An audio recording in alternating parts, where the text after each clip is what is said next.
London. Let's get more of this from international consultant and author Adrian Salbuchi, joining us live from Buenos Aires. Mr. Salbuchi, how do you view this mood of celebration of some leaders over the violent death of Gaddafi? Well, undoubtedly, this is a message for the whole world. I don't think this is just about Libya.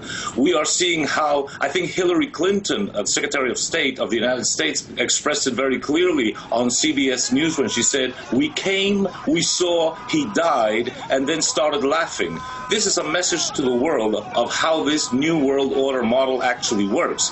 When they decide to take out a regime, they do so with the utmost violence, and it's a whole model based on Orwellian newspeak, so to speak. First, they target a country by calling it a rogue state. Then they support local terrorists and call them freedom fighters.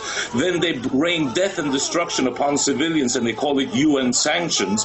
Then they spread lies and call it the international community's opinion expressed by the Western media. Then they invade and control a country and call it liberation. And finally, they steal appetizing oil and call it foreign investment and reconstruction. All right. Well, at the end of the day now, Western powers are hailing a democratic future for Libya now. But when we look back, when Saddam Hussein was captured in 2003, the U.S. also thought it was all over. But in fact, it had only just begun. Do you think it could be the same for Libya?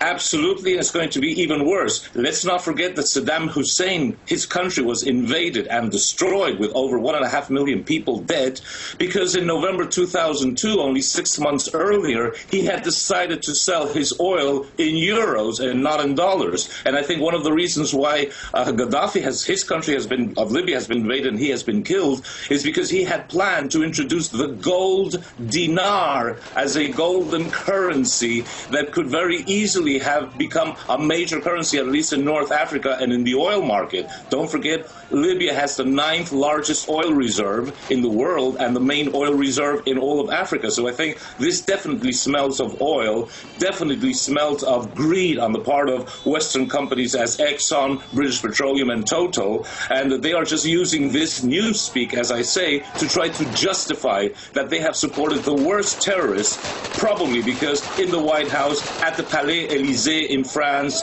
and in 10 Downing Street, we also have very high-class terrorists and mafias running those countries and the better part of the world.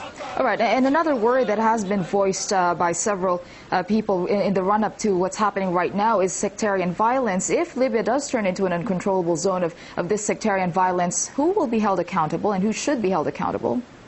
Well, clearly, the United States, France, Britain, and NATO should be held accountable. In any country, Libya included, Egypt, every other country, there is always about a half of the population that is against the ongoing government. That definitely, we've seen that in Libya. But what about the Wall Street protesters in the United States? What about the very violent protests in London a few weeks ago? What about the horrendous police repression in Athens? Should we also be invading and bombing Greece, the United Kingdom and the United States because of the way they are handling their own internal divisions?